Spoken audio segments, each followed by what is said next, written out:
Right, now in this video we're going to look at purchasing a new warehouse and how you should enter it correctly. We're going to use the 2006 question. Now before we go to look at it, I'm going to do a little bit of revision from what you've done from junior cert if you did business studies in junior cert.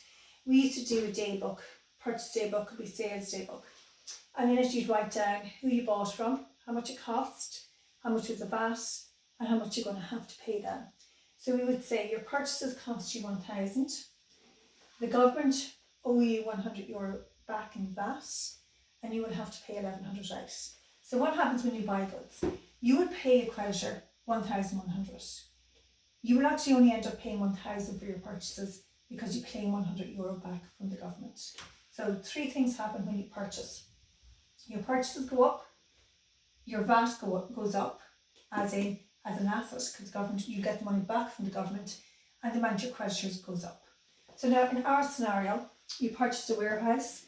It costs, now I'm filling it in the very same way I would do a day book. So just send it over here.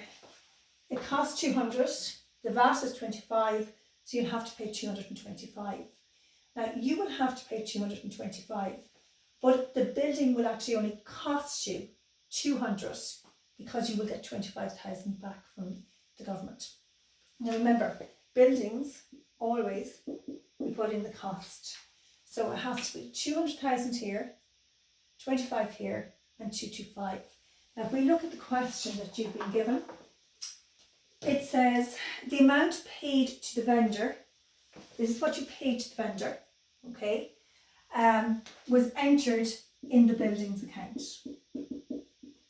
And you didn't put anything in the VAT account. So very, very simply, you have to fix this up. You shouldn't have put this much in, so you need to take 25,000 out of your buildings and you need to put 25,000 into your VAT. Now let's look at the figures that you had for buildings at the start. Your buildings, you need to cost, your buildings cost 900 and we need to take 25,000 out because of this adjustment. Let's have a look at your VAT from your trial balance. And your VAT was on the credit side. Now there was a balance, so let me do this here. You had a balance of 4,300.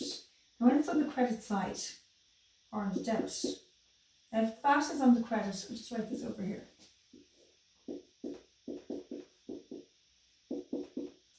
It is a liability. Okay, you owe the government. When it comes over to this side, it's an asset and the government owes you. Now let's look what happened at the start. At the start of the year it was on the credit. So the government, I owe the government 4,300. Now we're saying we need to put 25,000 on this side because of up here, okay? So now the government owes me and I owe the government. So we just balance that off and work out what the overall answer is. And the balance is 20,700 the government owes me. So that will go in now as current asset. When you started off this question, if you were doing this question, there was no adjustment to that, VAT would have been in creditors less than 1 year. But because of this adjustment here, VAT has now moved from being a liability to an asset.